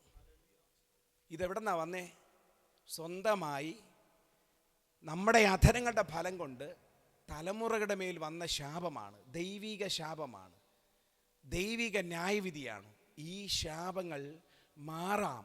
അതെങ്ങനെ ചെയ്യണം? അവർ ദൈവസന്നിധിയിൽ കരയണം. അങ്ങനെയുള്ള വിഷയങ്ങൾ നാം ഏറ്റെടുത്താലോ, ആ ശാപം അവിടെ കിടക്കുമ്പോൾ തന്നെ നമ്മുടെ പ്രാർത്ഥന ശ്രദ്ധ വെച്ച് കേൾക്കും, ദൈവം ഉത്തരം നൽകും. പക്ഷേ ആ ശാപം നീതിയുള്ള ദൈവമാകയാൽ അത് നമ്മുടെ മേൽ ഫലിക്കുവാനിടയായിത്തീരും. ഇതെന്തുകൊണ്ട് ഈ നിർത്തി ഇന്ന് പറയിപ്പിക്കുന്ന എനിക്ക് മനസ്സിലാവുന്നില്ല. ഇത് കേൾക്കുന്ന ആരോടെങ്കിലും വ്യക്തിപരമായ ജീവിതത്തിൽ ഇങ്ങനെ ഏതെങ്കിലും ശാപങ്ങൾ നിങ്ങളുടെ മേൽ പേറിയിട്ടുണ്ടെങ്കിൽ നമുക്ക് ദൈവത്തോട് പറയാം, കർത്താവേ ഏതെങ്കിലും വിധത്തിലുള്ള ശാപം എൻ്റെ കുടുംബത്തിൽ വന്നിട്ടുണ്ടെങ്കിൽ കർത്താവ് എന്നോട് മാറ്റണം. നിശ്ചയമായി അങ്ങനെ ദൈവത്തെ സ്നേഹിക്കണം. മനുഷ്യൻ എന്ത് ചെയ്യണം? സ്നേഹിക്കുമ്പോൾ മനുഷ്യൻ സ്നേഹിക്കുമ്പോൾ ഓർക്കണം, ചില ഇടേണ്ട ബൗണ്ടറികൾ ഇടണം, നിൽക്കേണ്ട സ്ഥാനം നിൽക്കണം. ദൈവത്തോടുള്ള ബന്ധത്തിൽ പ്രാർത്ഥനയോടെ കൈകാര്യം ചെയ്യുവാൻ നാം ശ്രമിക്കണം. അത് മാത്രമല്ല, ദൈവത്തിൻ്റെ അടുത്ത ആത്മാവിൻ്റെ ഫലം, ദൈവത്തിൻ്റെ ഒരു തോട്ടത്തിനകത്ത്, ദൈവമാക്കി വെച്ച ഏതെങ്കിലും തോട്ടത്തിനകത്ത് അടുത്ത ഫലം എന്ന് പറയുന്നത് സമാധാനം എന്ന് പറയുന്നത് പലപ്പോഴും പല അസമാധാനം വരുന്നതിന് കാരണം നാം തന്നെയാണ്. നമ്മൾ ആവശ്യമില്ലാതെ സഹായങ്ങൾ ചെയ്യുന്നത് അസമാധാനം കുടുംബത്തിൽ അനുഭവിക്കേണ്ടി വരും. ഞാൻ അനുഭവിച്ചിട്ടുള്ളതാണ്. ആവശ്യമില്ലാത്ത കാര്യങ്ങൾ ഇടപെടരുത്. സ്തോത്രം. അസമാധാനം അനുഭവിക്കേണ്ടി വരും. സ്തോത്രം. ഞാൻ ഇവിടെ UK കടന്നു വന്നപ്പോൾ ഒരു 2 വർഷം കഴിഞ്ഞപ്പോൾ ഞങ്ങൾ രണ്ടുപേരും, ഞാനും മിനർവയിരുന്ന് ഞങ്ങൾ രണ്ടുപേരും സംസാരിച്ചു കൊണ്ടിരുന്നപ്പോൾ ഞാൻ മനസ്സിലായ ഒരു കാര്യം, ഞാൻ പലപ്പോഴും ടെൻഷനിലായിരുന്നു. പല ടെൻഷനാണ്. എന്താണെന്ന് അറിയത്തില്ല. എൻ്റെ ജോലി സംബന്ധമായ ടെൻഷനല്ല, എൻ്റെ ആരോഗ്യപരമായ ടെൻഷനല്ല, എൻ്റെ കുടുംബപരമായ ടെൻഷനുമല്ല. നോക്കിയപ്പോൾ മുഴുവൻ സമൂഹത്തിലുള്ളവരുടെ പല വിഷയങ്ങളാണ് എൻ്റെ പ്രശ്നം. മനസ്സിലായോ? 2 വർഷം കഴിഞ്ഞപ്പോൾ എത്ര മൈലുകൾ കഴിഞ്ഞ് ഇവിടെ വന്നതാണ് ഞങ്ങൾ. പക്ഷേ ഞാൻ ഫോൺ വിളിച്ചിട്ടാണ് അവരിൽ നിന്നും പല വിഷയങ്ങൾ കയറി വെച്ചിട്ട് അസമാധാനം അനുഭവിച്ചുകൊണ്ടിരുന്നത്. ഞാൻ പറയുന്നു, നമ്മൾ മാക്സിമം അവോയ്ഡ് ചെയ്യേണ്ട ചില ബന്ധങ്ങളെ അവോയ്ഡ് ചെയ്യുക. ദൈവഹിതമില്ലാത്ത എല്ലാ അസമാധാനം മാറ്റിവെക്കുക. പക്ഷേ അവർക്ക് വേണ്ടി ചെയ്യേണ്ട ചില കാര്യങ്ങൾ ചെയ്യേണ്ട സമയം നമ്മൾ ചെയ്യുന്നവരായിരിക്കണം. സഹായിക്കേണ്ട സമയങ്ങൾ സഹായിക്കണം. പക്ഷേ നമ്മൾ മാക്സിമം അസമാധാനം ഉണ്ടാക്കുന്ന കാര്യങ്ങൾ ഇടപെടാതിരിക്കുക. നമുക്ക് വേണ്ടി ദൈവം, നീ എനിക്ക് വേണ്ടി കരയണ്ട, നിങ്ങളെയും നിങ്ങളുടെ തലമുറയോർത്ത് കരവീൻ. നമ്മുടെ തലമുറയോർത്ത് കരയേണ്ട സമയമാണ്, നമ്മൾ കരുതേണ്ട സമയമാണ്. ദൈവിക സമാധാനം നമ്മുടെ മേൽ വരുവാറാകട്ടെ. അതുമാത്രമല്ല, ദയ, പരോപകാരം, വിശ്വസ്തത എന്ന് പറഞ്ഞാൽ എന്താണ്? നമ്മുടെ ദൈവത്തോടുള്ള വിശ്വസ്തത, നമ്മുടെ കുടുംബത്തോടുള്ള വിശ്വസ്തത, ഭാര്യ ഭർത്തൃ ബന്ധങ്ങളുള്ള വിശ്വസ്തത, കുഞ്ഞുങ്ങളുടെ ബന്ധത്തിൽ വിശ്വസ്തത, സമൂഹത്തോടുള്ള വിശ്വസ്തത, സഭയുള്ള ബന്ധ വിശ്വസ്തത, ദൈവിക കാര്യങ്ങളുള്ള വിശ്വസ്തത, സാമ്പത്തിക കാര്യങ്ങളുള്ള വിശ്വസ്തത, ഇതൊക്കെ നമ്മുടെ ഏതെങ്കിലും തോട്ടത്തിൻ്റെ അനുഭവമാണ്. അത് നമ്മുടെ ജീവിതത്തിൽ ഉണ്ടാകുവാൻ ദൈവം ആഗ്രഹിക്കുന്നു. ഇന്ന് പകൽക്കാലം ഒരു നിമിഷം കണ്ണുകൾ വിടാം, നമുക്ക് ദൈവസന്നിധിയിൽ പ്രാർത്ഥിക്കാം. പല കാര്യങ്ങളും മോറൽ ലൈഫിന് വേണ്ടി ഇന്ന് ഒരല്പനേരം ഞാൻ ഒരുപാട് കാര്യങ്ങൾ, സ്തോത്രം ഹല്ലേലൂയ, ഇന്ന് പകൽക്കാലം ഞാൻ സ്തോത്രം റെഡിയായി വന്നതാണ്. എന്നാൽ ആ വിഷയങ്ങൾ കടന്നു വരുന്നതിന് മുമ്പേ തന്നെ പല മോറൽ പരമായ ധാർമ്മികമായിട്ടുള്ള മൂല്യം വർദ്ധിക്കുന്ന പല കാര്യങ്ങൾ ഇന്ന് പകൽക്കാലം ഷെയർ ചെയ്യാനിടയായി തീർന്നു. വ്യക്തിപരമായ ജീവിതത്തിൽ കർത്താവുമായുള്ള ബന്ധത്തിൽ സ്നേഹവും സന്തോഷവും സമാധാനവും ദീർഘക്ഷമയും പരോപകാരവും വിശ്വസ്തതയും ദയയും തിരിച്ചറിയുവാൻ കഴിയാതെ, അങ്ങനെയുള്ള വിത്തുകൾ നമ്മുടെ ഹൃദയത്തിനകത്ത് പാകുവാൻ കഴിയാതെ, വ്യക്തിപരമായ ജീവിതത്തിൽ അനുഭവിക്കുവാൻ കഴിയാതെ, ദൈവമക്കളാണെന്ന് പറഞ്ഞിട്ട് കാര്യമില്ല, സമാധാനം അനുഭവിച്ച നാളുകളായി, സന്തോഷം അനുഭവിച്ച നാളുകളായി, കുടുംബങ്ങൾക്കകത്ത് വ്യക്തിമണ്ഡലങ്ങൾക്കകത്ത് ഏതേൻ തോട്ടമാകേണ്ട പല കുടുംബത്തിനകത്ത് മരുഭൂമി പോലെ ആക്കി വയ്ക്കുന്ന ചില എതിർ പ്രാർത്ഥനകൾ, ചില ശാപങ്ങൾ, ചില മന്ത്രവാദങ്ങൾ നിനക്കെതിരായി അമ്പ് പോലെ എഴുതി നിൽക്കുമ്പോഴും ഇതിനകത്ത് പുറത്തു വരാൻ ആഗ്രഹിക്കുന്നുവെങ്കിൽ ദൈവസഭ സ്തുതിക്കുന്നവരായി തീരട്ടെ. നിനക്കെതിരെ എത്ര വലിയ മന്ത്രവാദം ചെയ്തെന്ന് പറഞ്ഞാലും, എത്ര വലിയ ശുദ്ര പ്രയോഗങ്ങൾ നിനക്കെതിരായി ചെയ്തെന്ന് പറഞ്ഞാലും, നിനക്കെതിരെ എത്ര എതിർ പ്രാർത്ഥനകൾ ഉണ്ടെന്ന് പറഞ്ഞാലും, എത്ര വലിയ ഭീമമായ ശാപങ്ങളുണ്ടെന്ന് പറഞ്ഞാലും, ദൈവത്തെ സ്തുതിക്കുവാൻ തയ്യാറാണെങ്കിൽ, ദൈവത്തെ ആഴമായി ദൈവത്തിന്റെ പൂർണ്ണ ഹൃദയത്തോടെ, പൂർണ്ണ മനസ്സോടെ, പൂർണ്ണമായിട്ടുള്ള അനുഭവത്തോടുകൂടെ സ്നേഹിക്കാനും തയ്യാറാണെങ്കിൽ, ദൈവത്തെ സ്തുതിക്കാൻ തയ്യാറാണെങ്കിൽ, ദൈവത്തിൻ്റെ പ്രവൃത്തി നമ്മുടെ മേൽ വെളിപ്പെടുവാനിടയായി തീരും. ഏതേൻ തോട്ടമായിരിക്കേണ്ട പല കുടുംബത്തിനകത്ത് മരുഭൂമി പോലെ ആക്കി വെക്കുന്ന വരണ്ട പ്രദേശത്തിന് കാരണമായി ഏതനുഭവമായിക്കൊള്ളട്ടെ, കർത്താവ് അതിൻ്റെ മേൽ പ്രതിവിധി ചെയ്യുവാനിടയായി തീരും. ഇന്ന് പൽക്കാലം ഓർക്കണം, ഒരിക്കൽ ഞങ്ങളുടെ ബാലരാപുരത്തിനപ്പുറത്ത് ഒരു സ്തോത്രം വലിയ ഒരു സ്തോത്രം ഒരു ആലയമുണ്ടായിരുന്നു. അതിനടുത്ത് തൊട്ടടുത്ത് ഒരമ്മച്ചി, വളരെ വയസ്സൊന്നൊരമ്മച്ചി, ദൈവസന്നിധി പ്രാർത്ഥിക്കുന്നൊരു മാതാവ് ഉണ്ടായിരുന്നു. ആ വീട്ടിൽ 2 മക്കളായിരുന്നു. 2 മക്കളും അമ്മച്ചിയെ നോക്കുന്നില്ലായിരുന്നു. എന്നാൽ ആ അമ്മച്ചി ദൈവസന്നിധി പ്രാർത്ഥിക്കുന്നൊരു മാതാവായിരുന്നു. ആ ദേശത്തിനകത്ത് ഒരു വലിയൊരു പ്രശ്നമുണ്ടായി. അവരുടേതായ ആ വിഷയം മാറാൻ വേണ്ടി പല മന്ത്രവാദികളെ വിളിച്ചു വരുത്തുവാനിടയായി തീർന്നു. കാരണം അവിടെ അവർ വിചാരിക്കുന്ന കാര്യങ്ങൾ നടക്കുന്നില്ല, എന്തോ ഒക്കെ സംഭവിക്കുന്നുണ്ട്. അവർ അങ്ങനെ പ്രശ്നം വെച്ചു. അവസാനം ഒരമ്മച്ചിയുടെ മുഖം അവരുടെ മുഖത്തെ അവരുടേതായ കൽപ്പിതമായിരിക്കുന്ന ചില സ്ഥലങ്ങളിൽ വെളിപ്പെടുവാനിടയായി തീർന്നു. ആ അമ്മച്ചിയെ പറ്റി ഒന്ന് ആലോചിക്കാൻ വേണ്ടി, അമ്മച്ചിയെ പറ്റി നോക്കാൻ വേണ്ടി ആ ഭവനത്തിൻ്റെ അരികത്തേക്ക് പോയപ്പോൾ മുട്ടമേൻ ദൈവസന്നിധി കരയുന്നൊരു മാതാവിനെ അവർ കാണുവാനിടയായി തീർന്നു. ആ ലോകത്തിൽ അനേകം പ്രഭുക്കന്മാരുണ്ടായിരുന്നു, ആ ദേശത്തിനകത്ത് അനേകം പ്രഭുക്കന്മാരുണ്ടായിരുന്നു, ഉന്നതന്മാരുണ്ടായിരുന്നു, അനേക ഉയർന്ന ഓഫീസുമാരുണ്ടായിരുന്നു. അവരാർക്കും പിശാചിന് ഭയമില്ലായിരുന്നു. പക്ഷെ പ്രാർത്ഥിക്കുന്ന ഒരു മാതാവിന് ഭയമുള്ള പൈശാചികന്റെ അനുഭവങ്ങളെ വെളിപ്പെടുവാനിടയായി തീർന്നു.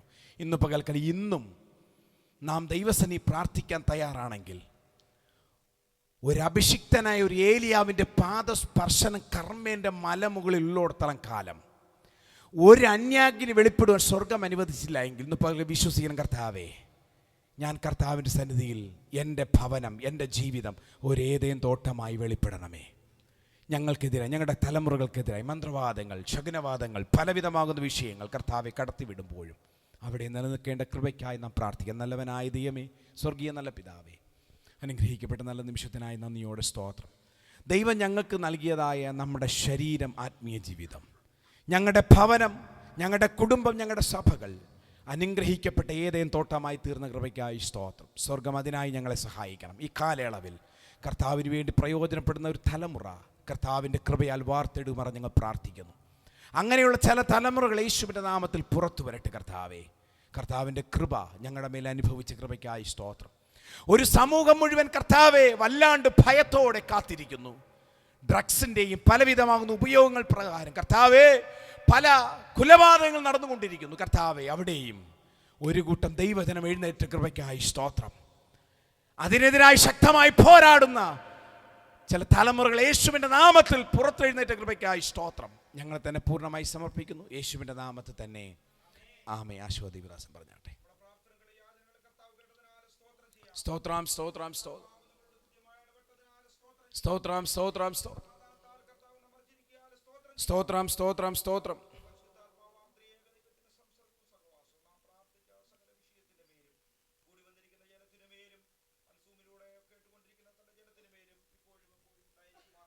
ആമേൻ. ഹല്ലേലൂയ, ഹല്ലേലൂയ, ഹല്ലേലൂയ. വേഗം വരെയാണ്. എല്ലാവർക്കും വന്ദനം. സൂമിലൂടെ കേട്ടുകൊണ്ടിരുന്ന എല്ലാവർക്കും വന്ദനം. പ്രത്യേകിച്ച് ഷാജി സാറിനെയൊക്കെ ഓർത്ത് ദൈവത്തെ സ്തുതിക്കുന്നു. കർത്താവ് എല്ലാവരും സഹായിക്കും.